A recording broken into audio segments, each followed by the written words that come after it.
Hey guys, it's Big Knife Day.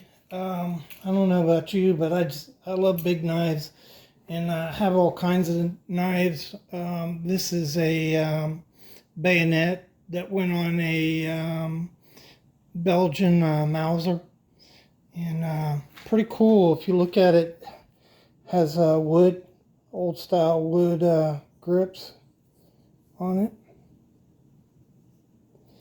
and this knife is 9 3/4 inches overall, and so it pretty thin, big old fuller on it that goes over the muzzle right there, and pretty hefty, serious little knife.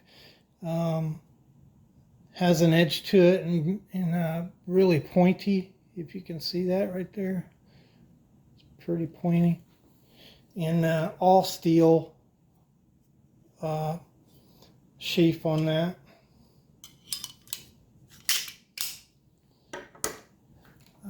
This knife here is kind of what the Bowie evolved to.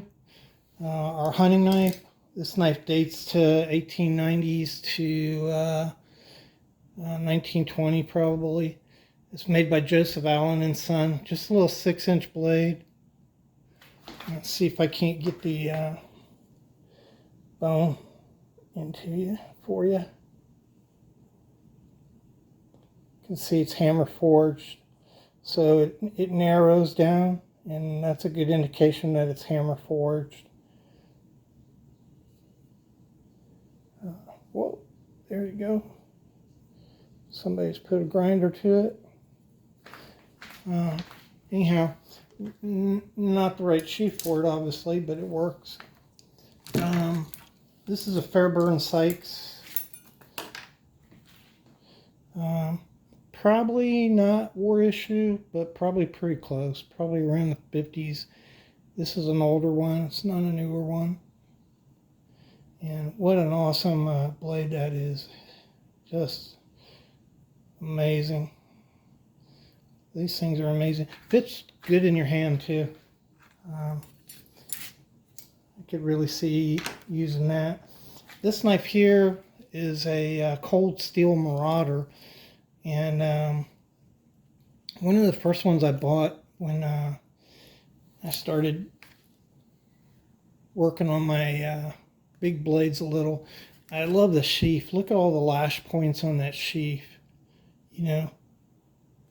And it's just thermoplastic, but I like those sheaths. And then that's the blade, and so you've got the little choil here, fighting notch, and I didn't know how I feel about that, but I like the blade, so I went ahead and got the knife, and I figured I could cut it off if I didn't really like it, but I've actually EDC'd this knife a couple times, and let's see here if I can get her focus. I've EDC'd this knife a couple times, and one day I just was, chopping limbs on a campsite, and I used this thing for probably over an hour, and I thought that choil would just eat my finger up, but it didn't, so it's not uncomfortable. It really didn't bother me when I was chopping. It's not really a big deal. Maybe because it's a little bigger. I don't know. But the what do they call this? Gravex handle. It's soft, and so maybe that has something to do to it. But it didn't bother me at all. But dang, that's a good looking blade, isn't it? I just love that. It's 9.5 inches. Very light. Very very easy to maneuver this knife, and you got really thick stock on it. Have to be careful because it's sharp. Really thick stock, about 3/16 I think on there. Anyhow, You can't beat this knife, by the way. It's, I think today, it looked a little while ago online, they were like $69. You just can't beat that. I don't use this a lot, but I have EDC'd it. I've used it to do some light batoning. And, you know, I think they'll just be fine in the wild.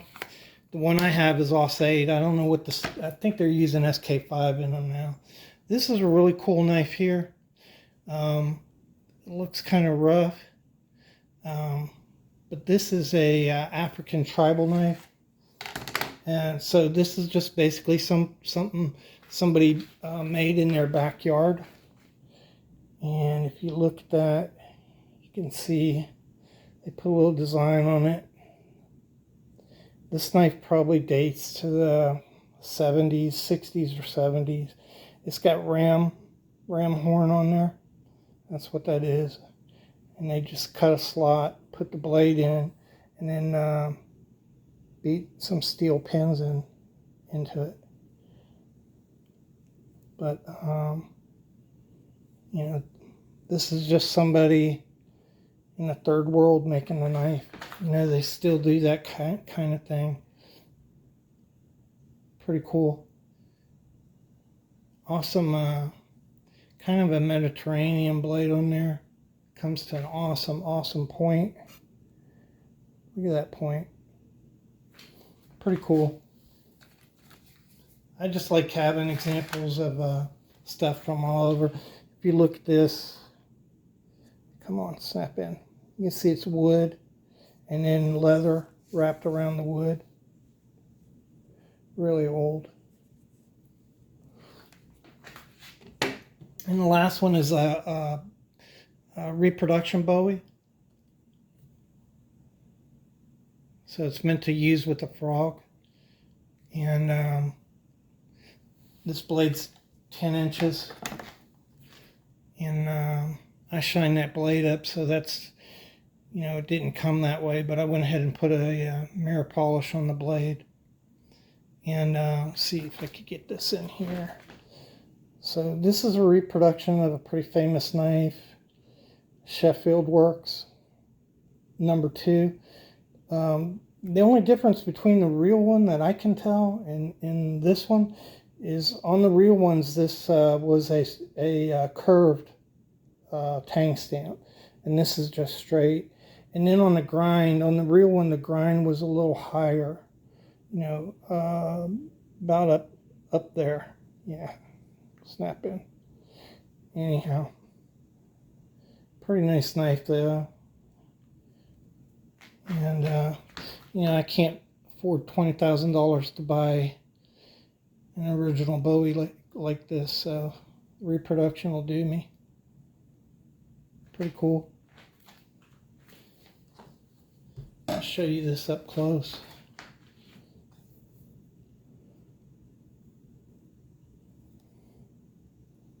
I mean, this looks just like the original sheaves.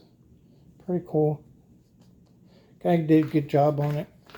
He wasn't advertising it as a reproduction though. He just basically didn't say anything.